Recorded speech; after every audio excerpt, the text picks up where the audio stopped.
Welcome back to another episode of Think Tank Theater. I'm Bailey Kimmel here with Daniel Narotsky, and today we will be taking a deep dive on the GCC 6000 series Next Generation Firewall. So what makes this firewall next generation? You know, the next generation piece of firewalls is really the AI and machine learning part of it. It's more than just your basic firewall that you would see in a basic home type router. So this is going to give you the AI features that help with the intrusion, detection, and prevention, IDS and IPS. And also it's going to assist with a malware library that's built in and updated daily and weekly. And so as you continue to update those malware detections and preventions of intrusion and blocking, that's what gives you that AI piece. So it's real-time automation managing the in and out of that firewall. And again, you don't have it on a basic firewall.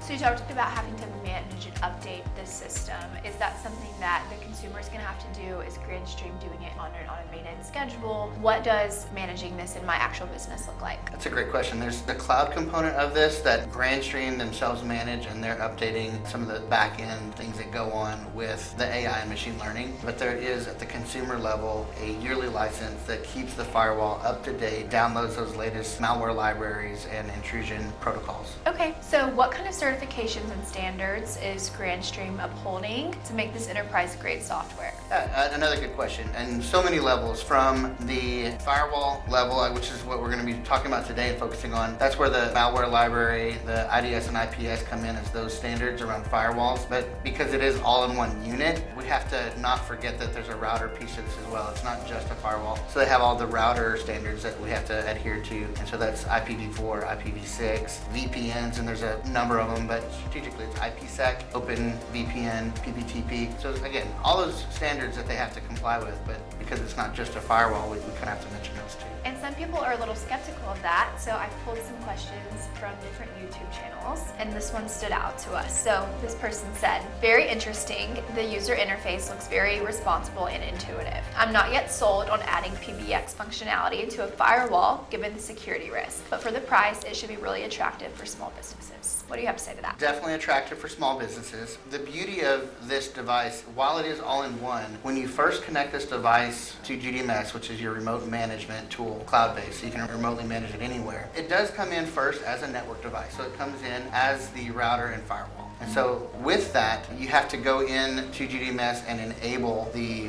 IPPBX functionality of it. So you could use it just as a standalone device for a firewall and router, but the ability to have it all in one, they are siloed softwares. So it's not like it's just one unit that's just relying on itself to machine learn.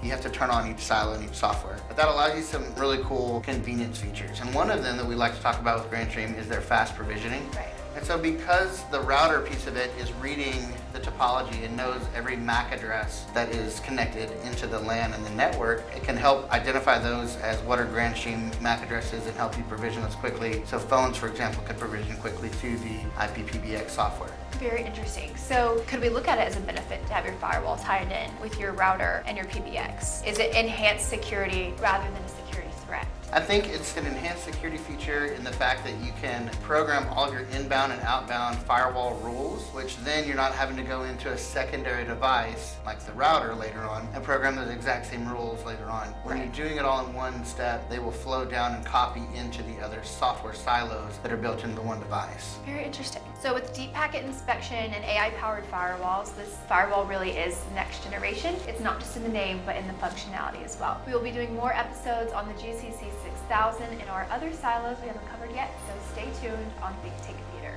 Thanks for watching.